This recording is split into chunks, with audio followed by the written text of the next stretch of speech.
Good morning. This is Father Stephen Kelly from St. John's Church in Detroit. We're continuing our series of daily morning meditations, where we generally look at one or another of the lessons that are assigned for morning or evening prayer. What is known as the daily office lectionary. And today, for Saturday, let's take a look at the lesson that's assigned, the second lesson from evening prayer, and that's St. Matthew's Gospel. We're on the 16th chapter. The Pharisees also, with the Sadducees, came, and tempting him, desired him that he would show them a sign from heaven. And he answered and said unto them, when it is evening, ye say, it will be fair weather, for the sky is red. And in the morning, it will be foul weather today, for the sky is red and lowering. O ye hypocrites, ye can discern the face of the sky, but ye cannot discern the sign of the times. A wicked and adulterous generation seeketh after a sign, and there shall no sign be given unto it, but the sign of the prophet Jonas. And he left them and departed.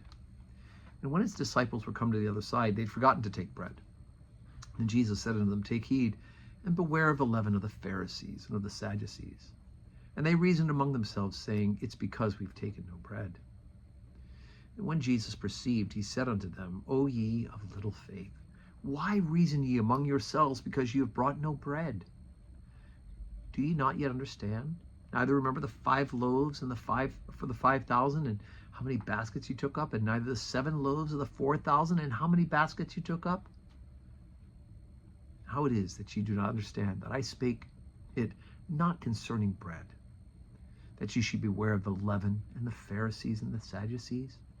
Then understood they that he bade them not beware of the leaven of bread, but of the doctrine of the Pharisees and of the Sadducees.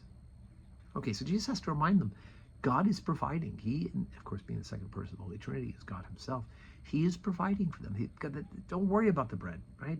You can fast a little bit longer and we'll get bread. Don't worry about that. What he's talking about is the teaching of those, the Pharisees and the Sadducees, who make their phylacteries broad and all those sort of things, and they teach the doctrines of man as if they are of God. They've added layer upon layer of the revelation to God by adding all of these things to it. And Jesus also accuses them of being hypocrites for not actually following it themselves, right? They don't follow the law. They may do the externals, but they're not letting it fill their own hearts and change their hearts for the better towards God. So that's the leaven of the Pharisees and the Sadducees that we're talking about. We need to be very careful that we are looking at the teachings of Christ, right? And the church, not the church of today, but the church, right? The church throughout all of time. The word Catholic means universal, so it's that which has been believed at all times and in all places. That teaching about the scriptures themselves attest to the doctrine, the teaching of Jesus Christ. And if we start doing the yeah buts, if we do the well we know better now, or we try to say that this is culturally conditioned, we're lost.